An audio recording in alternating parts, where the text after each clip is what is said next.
ស្រោមchân ôn anh bài bọc cái พูดเช็ดจมูกอ่ะអូនម្នាក់នេះហ្មងវាយកអីវ៉ាន់ fake មកលក់វាថាអីវ៉ាន់របស់វាស៊ីន wow អីវ៉ាន់នេះថ្មីឬមួយក៏មកទឹកអូន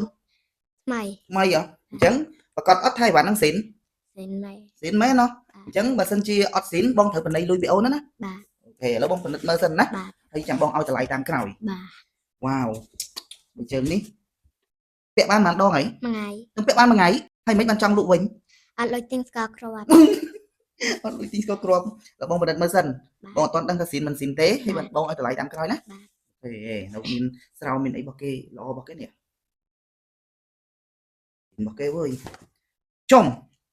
ពាក់បានម្ដងហ្មងឡើងខ្មៅវ៉ាយអូន ឆ្កែប៉មយកចូលក្រោមក្រែ ហើយទុកមិនឲ្យឆ្កែពំប៉ុន្តែมันជាបញ្ហាទេបងពិនិត្យមើលឲ្យតាស៊ីនបងហ៊ានឲ្យតម្លៃអូនថ្លៃណាប៉ុន្តែបងត្រូវមើលសិនឲ្យដឹងថារបស់ហ្នឹងស៊ីនអត់បងពិនិត្យមើលសិនយកពិនិត្យមកមើលសិនយ៉ាហើយស្រោមchânអូនអញមិនបោកទេ អត់ ងัวវាយឡើងស្អុយវាយមើលសុំពិនិត្យមើលយ៉ាបងថាដូចមិនមែនស៊ីនទេអូនស៊ីនអីទីនេះខ្វាក់អញ្ចឹង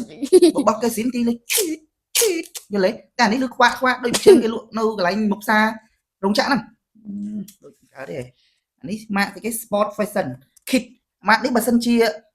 បោះគេស៊ីនណាតម្លៃ$10000តែអូនថាអាហ្នឹងស៊ីនណាណោះមើលសិនអញ្ចឹងណា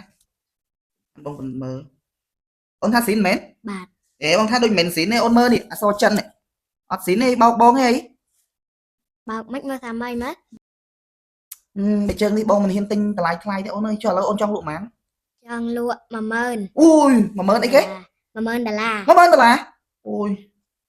ឥឡូវចេះចុះអូនមកឲ្យកុំឲ្យខាតជើងបងទិញឯងតម្លៃ1000លុយខ្មែរលក់អត់ យកទុកទៅរៀនវិញ